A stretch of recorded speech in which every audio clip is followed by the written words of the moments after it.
Good afternoon, ladies and gentlemen. I'm your tour guide, Kaylee Gabriel, and on this lovely afternoon, we will be floating down the Nile and learning about ancient Egypt. On your left is what they call the black land, and on the right is the red. The black land was used for farming because it was fertile, and the red protected the Egyptians on two sides because it was barren desert. The black is fertile because of the flood's yearly deposit of black silt. Life revolves around the Nile and the fertile land along the banks. As you can see, all the houses in the village were over about 400 meters from the bank. Those were made for the farmers and their families. Some of the houses have gardens, and people usually were noblemen's. Only rich people had good lamps that they could burn often. Poor people had little oil lamps that they couldn't afford to burn. Poor people had to weave their own linen and use their children as slaves, and only could eat bread and fruit for meals. Rich people wore nice linen embedded with jewels and had slaves, ate bread, meat, and beer for one meal, wigs for occasion and gorgeous jewelry, and hosted parties all the time.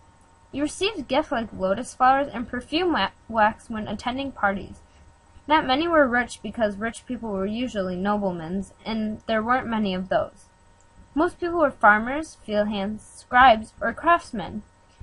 Everyone grew their own food and traded for what they needed in the village.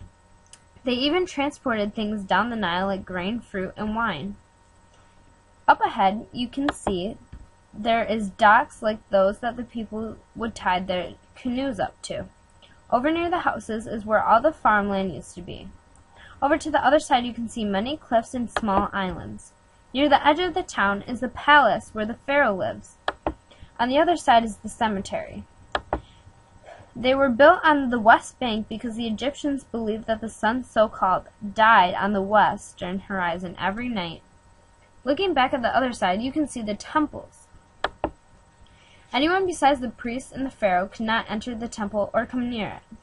The only time they could was when the farmers had to come pay for using the so-called temple's land. Temples were believed to be the homes of gods and goddesses, and each temple was dedicated to a different god. Temples were made out of stone to last forever.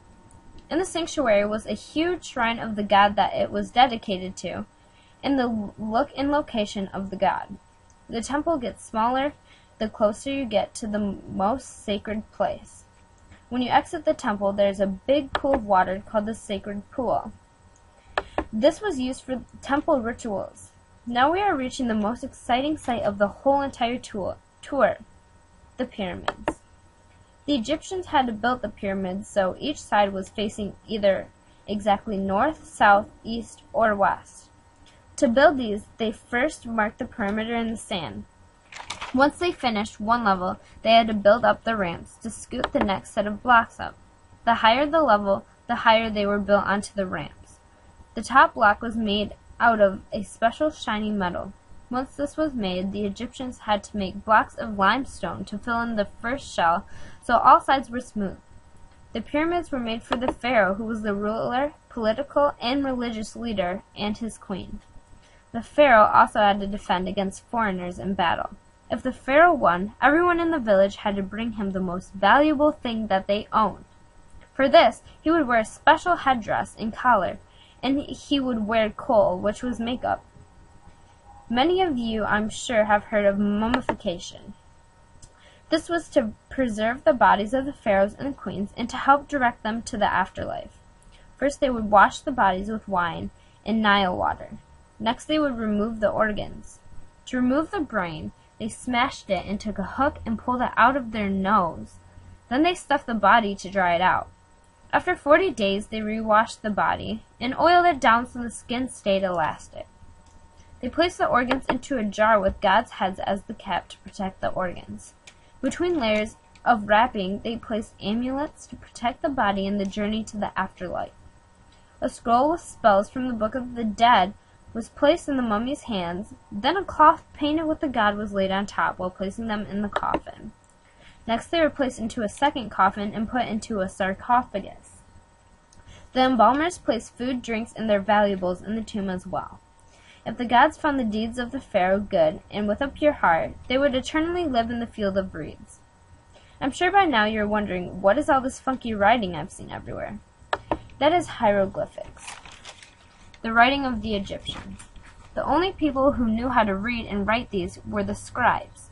They had to do school for a very long time for this career. Hieroglyphics were everywhere. They used it for decoration on walls and in pyramids. It told the pharaoh how to get to the place of the afterlife. Walls of the temple were decorated with hieroglyphics as well. During battles, military leaders communicated by writing notes in hieroglyphs.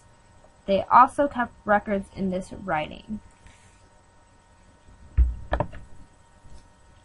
Now, thank you for taking this tour with me, and I hope you had an excellent time.